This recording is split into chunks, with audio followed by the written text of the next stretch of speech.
answer any questions you might have on anything on the table or anything about the Alamo. How long does it take to reload one? 1 minute. 1 minute? Yes, sir. But that was a hunting weapon. It was not designed for military use. And every family typically had a rifle that they would use to feed their family. David Crockett carried a rifle, as did most of the defenders of the Alamo, because they were hunters first. And David Crockett used to brag that if he could see it, he could kill it with his rifle. And 400-yard shot with a rifle like this was not uncommon. 400 yards? Yes, sir. Wow, that's amazing.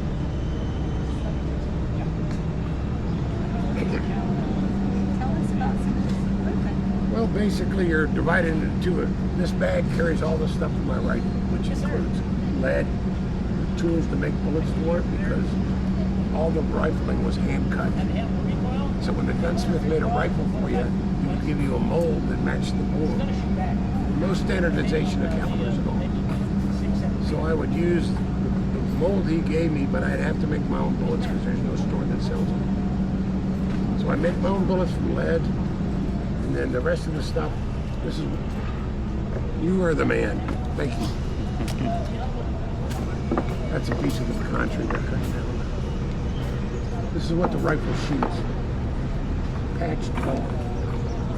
And the patch is greased with animal fat. And that helps keep the bore clean. It makes it easier to load, because typically you're pounding, literally pounding that patch down the bore, because you're pounding the patch into the grooves that have been cut. That's what makes it accurate. Is this barrel rifle? Yes, sir. And a hand cut like a modern AR, excuse me, modern AR rifling, the twist is typically about 1 8 inches. So in other words, the bullet makes a full revolution in 8 inches. Muzzle velocity is about 22, 23 feet per second.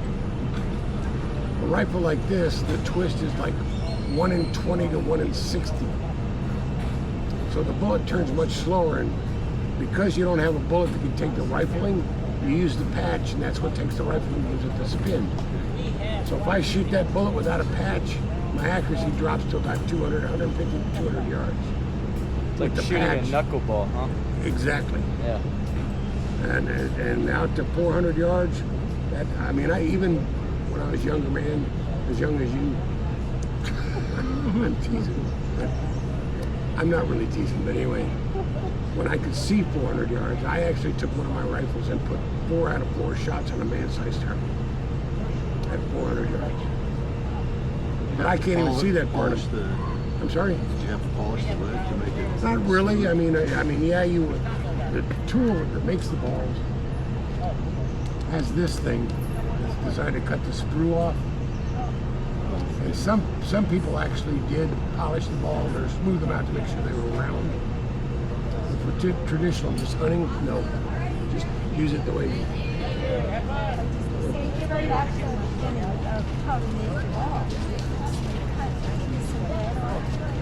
Yeah, I shave the lead, and the only reason I shave it is because it melts faster. When it melts, I pour it in the mold, and then I have my ball.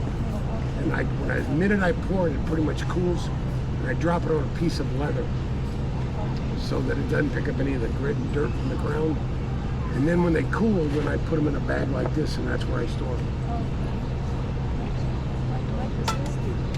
That's called my 1830 Speedler. It carries, you're talking about this one, right? Oh, that's a ball starter, I'm sorry.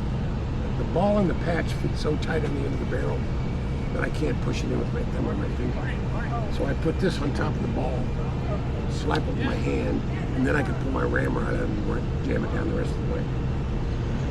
These all original or? I wish, no sir. This is just my stuff that I've collected over the years. There you go. If you want a lead ball souvenir, you can have one. Just don't eat it. Here's one for y'all too. Oh yeah, we sit out here sometimes, like on weekends. You can say, I got a bullet from the Alamo. You want one too? No, I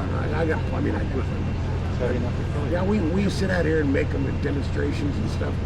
We make that. We do cooking demonstrations on some special events and stuff. You ever shoot? We do a musket firing with blanks. on Friday, Saturday, and Sunday at 11:30 and 1:30. That's Thank a you. long rifle to have. Well, run around the it. belief back in the day was the longer, the more accurate. But that's not necessarily true. It's the rifling that makes it accurate. The Germans used the Jaeger, which means hunter. In my understanding, correct me if I'm wrong. Hunter in German. Jaeger means hunting. Yeah, and they would carry them, but they would be much shorter because they had a lot of horseback and riding, and they wanted something that was easy to move. We didn't. The frontiersmen. I mean, everybody wants to come see a Kentucky long rifle. Well, if you're from Kentucky, it's a Kentucky long rifle. If you're from Tennessee, it's a Tennessee long rifle. So, I mean, the nomenclature that goes with David Crockett's Tennessee long rifle is because he's from Tennessee. And in reality, he wasn't even born in Tennessee because it wasn't part of Tennessee back when he was born. But his people were from Tennessee, so that's David Crockett and the Tennesseans.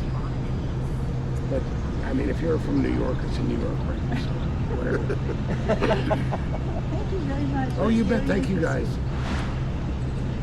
Did you hear?